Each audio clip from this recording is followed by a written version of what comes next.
जब मृत्यु का समय निकट आया तो पिता ने अपने एकमात्र पुत्र धनपाल को बुलाकर कहा कि बेटा, मेरे पास धन संपत्ति नहीं है कि मैं तुम्हें विरासत में दूं, पर मैंने जीवन भर सच्चाई और प्रामाणिकता से काम किया है, तो मैं तुम्हें आशीर्वाद देता हूँ कि तुम जीवन में बहुत सुखी रहोगे और धूल को भी हाथ लगाओगे तो वह सोना बन जाएगी।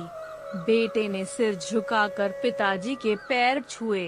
पिता ने सिर पर हाथ रखकर आशीर्वाद दिया और संतोष से अपने प्राण त्याग कर दिए।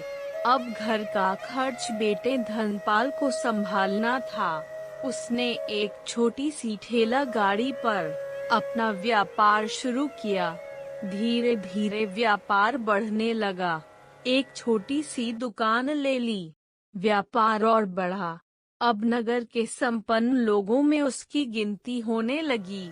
उसको विश्वास था कि यह सब मेरे पिता के आशीर्वाद का ही फल है, क्योंकि उन्होंने जीवन में दुख उठाया पर कभी धैर्य नहीं छोड़ा, श्रद्धा नहीं छोड़ी, प्रामाणिकता नहीं छोड़ी। इसलिए उनकी वाणी में बल था और उनके आशीर्वाद फलीभूत हुए और मैं सुखी हुआ। उसके मुंह से बार बार यह बात निकलती थी। एक दिन एक मित्र ने पूछा, तुम्हारे पिता में इतना बल था तो वह स्वयं संपन्न क्यों नहीं हुए, सुखी क्यों नहीं हुए? धर्मपाल ने कहा, मैं पिता की ताकत की बात नहीं कर रहा हूँ, मैं उनके आशीर्वाद की ताकत की बात कर रहा हूँ। इस प्रकार वह बार बार अपने पिता के आशीर्वाद की बात करता तो लोगों ने उसका नाम ही रख दिया बाप का आशीर्वाद। धर्मपाल को इससे बुरा नहीं लगता। वह कहता कि मैं अपने पिता के आशीर्वाद के काबिल निकलूं, यही चाहता हूँ। ऐसा करते हुए कई साल बीत गए। वह विदेशों में व्यापार करने लगा। जहाँ भी व्यापार करता उससे बहुत लाभ होता। एक बार उसके मन में आया कि मुझे लाभ ही लाभ होता है, तो मैं एक बार नुकसान का अनुभव करूं। तो उसने अपने एक मित्र से पूछा कि ऐसा व्यापार बताओ कि जिसमें मुझे नुकसान हो। मित्र को लगा कि इसको अपनी सफलता का और पैसों का घमंड आ गया है। इसका घमंड दूर करने के लिए इसको ऐसा धंधा बताऊं कि इसको नुकसान ही नुकसान हो। तो उसने उसको बताया कि तुम भारत में लौंग खरीदो और जहाज में भरकर अफ्रीका के जंजीबार में जाकर बेचो। धर्मपाल को यह बात ठीक लगी।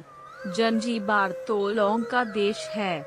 वहाँ से लौंग भारत में लाते हैं और यहाँ 10-12 गुना भाव पर बेचते हैं।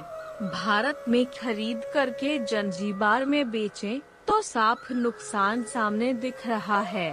परंतु धर्मपाल ने तय किया कि मैं भारत में लौंग खरीदकर जंजीबार खुद लेकर जाऊंगा, देखूं कि पिता के आशीर्वाद कितना साथ देते हैं। नुकसान का अनुभव लेने के लिए उसने भारत में लौंग खरीदे और जहाज में भरकर खुद उनके साथ जंजीबार द्वीप पहुंचा। जंजीबार में सुल्तान का राज्य था। धर्मपाल जहाज से उतर करके और लंबे रेतीले रास्ते पर जा रहा था। वहाँ के व्यापारियों से मिलने को उसे सामने से सुल्तान जैसा व्यक्ति पैदल सिपाहियों के साथ आता हुआ दिखाई दिया। उसने किसी से पूछा कि यह कौन है? उन्होंने कहा, यह सुल्तान है। सुल्तान ने उसको सामने देखकर उसका परिचय पूछा। उसने कहा, मैं भारत के गुजरात के खंभात का व्यापारी हूँ और यहाँ पर व्यापार करने आया हूँ। सुल्तान ने उसको व्यापारी समझकर उसका आदर किया और उससे बात करने लगा। धर्मपाल ने देखा कि सुल्तान के साथ सैकड़ों सिपाही है, परंतु उनके हाथ में तलवार, बंदूक आदि कुछ भी न होकर बड़ी बड़ी छलनियां है। उसको आश्चर्य हुआ। उसने विनम्रता पूर्वक सुल्तान से पूछा, आपके सैनिक इतनी छलनी लेकर के क्यों जा रहे हैं? सुल्तान ने हंसकर कहा, बात यह है कि आज सवेरे मैं समुद्र तट पर घूमने आया था। तब मेरी उंगली में से एक अंगूठी यहाँ कहीं निकलकर गिर गई। अब रेत में अंगूठी कहाँ गिरी पता नहीं, तो इसलिए मैं इन सैनिकों को साथ लेकर आया हूँ। यह रेत छानकर मेरी अंगूठी उसमें से तलाश करेंगे। धर्मपाल ने कहा, अंगूठी बहुत महंगी होगी। सुल्तान ने कहा, नहीं, उससे बहुत अधिक कीमत वाली अनगिनत अंगूठी मेरे पास हैं। पर वह अंगूठी एक फकीर का आशीर्वाद है। मैं मानता हूँ कि मेरी सल्तनत इतनी मजबूत और सुखी उस फकीर के आशीर्वाद से है। इतना कह करके सुल्तान ने फिर पूछा, बोलो सैफ, इस बार आप क्या माल लेकर आए हो? धर्मपाल ने कहा कि लौंग। सुल्तान के आश्चर्य का ठिकाना नहीं रहा। यह तो लौंग का ही देश है सेठ। यहाँ लौंग बेचने आए हो? किसने आपको ऐसी सलाह दी? जरूर वह कोई आपका दुश्मन होगा। यहाँ तो एक पैसे में मुट्ठी भर लौंग मिलते हैं। यहाँ लौंग को कौन खरीदेगा? और तुम क्या कमाओगे?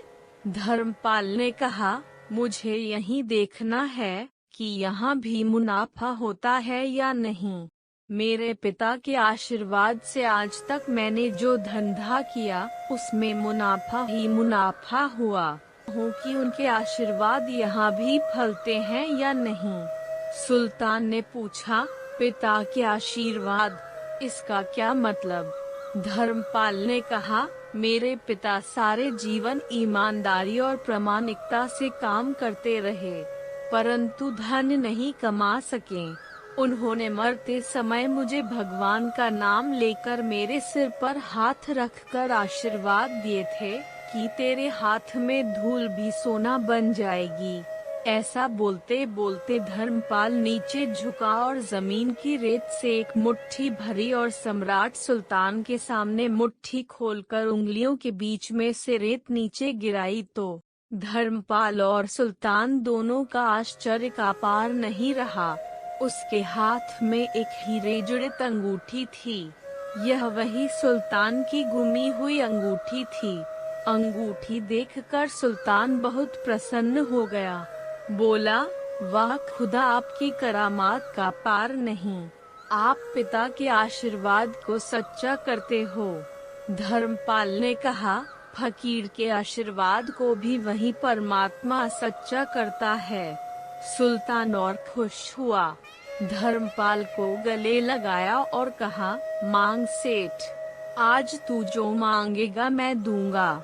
धर्मपाल ने कहा, आप 100 वर्ष तक जीवित रहो और प्रजा का अच्छी तरह से पालन करो, प्रजा सुखी रहे। इसके अलावा मुझे कुछ नहीं चाहिए। सुल्तान और अधिक प्रसन्न हो गया। उसने कहा, सेठ, तुम्हारा सारा माल मैं आज खरीदता हूँ और तुम्हारी मुंह मांगी कीमत दूंगा। इस कहानी से शिक्षा मिलती है कि पिता के आशीर्वाद हो तो दुनिया की कोई ताकत कहीं भी तुम्हें पराजित नहीं होने देगी। पिता और माता की सेवा का फल निश्चित रूप से मिलता है। आशीर्वाद जैसी और कोई संपत्ति नहीं। बालक के मन को जानने वाली माँ और भविष्य को संवारने वाले पिता, यही दुनिया के 2 महान ज्योतिषी हैं। अपने बुजुर्गों का सम्मान करें, यही भगवान की सबसे बड़ी सेवा है। दोस्तों, अगर आपको ये कहानी पसंद आई तो लाइक करें। ऐसी ही और कहानियों के लिए चैनल सब्सक्राइब करें।